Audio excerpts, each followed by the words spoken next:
Assalamualaikum warahmatullahi wabarakatuh. Perkenalkan, nama saya Anandia Pratiwi dari Angkatan 8, kelompok 3, berasal dari Kabupaten Karimun.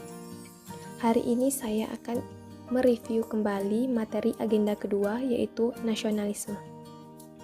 Salah satu nilai dasar yang harus dimiliki oleh ASN adalah nasionalisme. Lalu, apakah yang dimaksud dengan nasionalisme?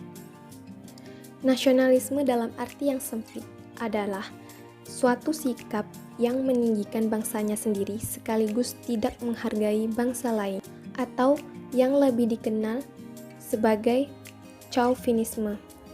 Contoh negara yang pernah menganut chauvinisme adalah Italia di masa Benito Mussolini yang menganggap bahwa negara lain adalah negara peniru. Nasionalisme dalam arti yang luas adalah pandangan tentang rasa cinta yang wajar sekaligus menghormati bangsa lain. Dan nasionalisme yang dianut oleh Indonesia adalah nasionalisme Pancasila, yang artinya bahwa rasa cinta terhadap negara dan bangsa yang dilandasi oleh nilai-nilai Pancasila. Implementasi nilai-nilai Pancasila, satu ketuhanan yang Maha Esa. Bahwa negara menjamin hak-hak masyarakat untuk memilih agama, menjalankan peribadatan tanpa didikte oleh negara, dan juga sila pertama menjiwai sila-sila lainnya. Yang kedua, kemanusiaan yang adil dan beradab. Implementasi nilai Pancasila ini dibuktikan dengan kepatuhan dan ketaatan setiap anggota masyarakat untuk melaksanakan peraturan tanpa diskriminasi. Lalu memelihara komunikasi dan interaksi yang baik dengan masyarakat secara kreatif, proaktif, dan inovatif.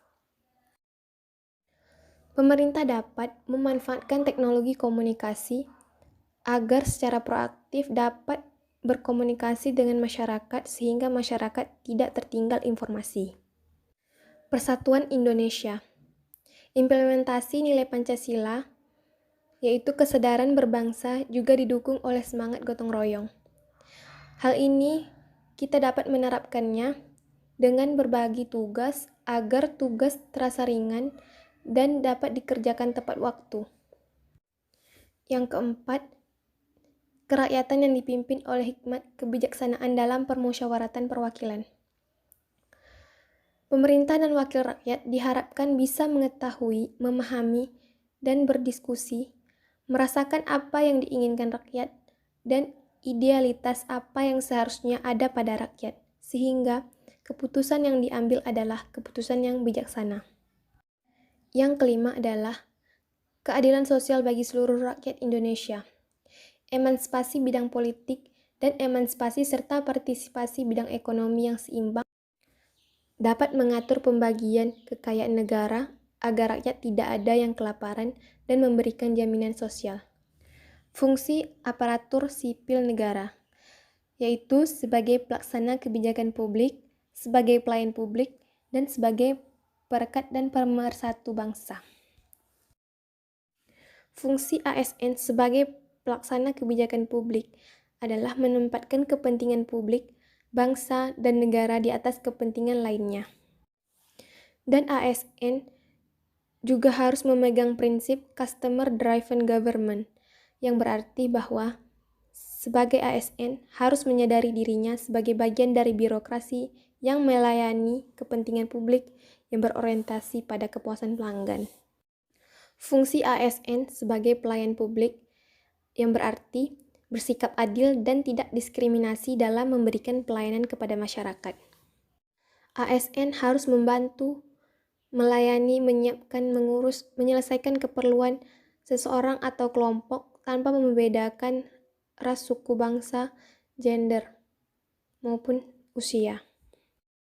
Fungsi ASN sebagai perekat pemersatu bangsa, yang berarti memiliki kesadaran sebagai penjaga kedaulatan negara, menjadi pemersatu bangsa, mengupayakan situasi damai di seluruh wilayah Indonesia, dan menjaga keutuhan NKRI.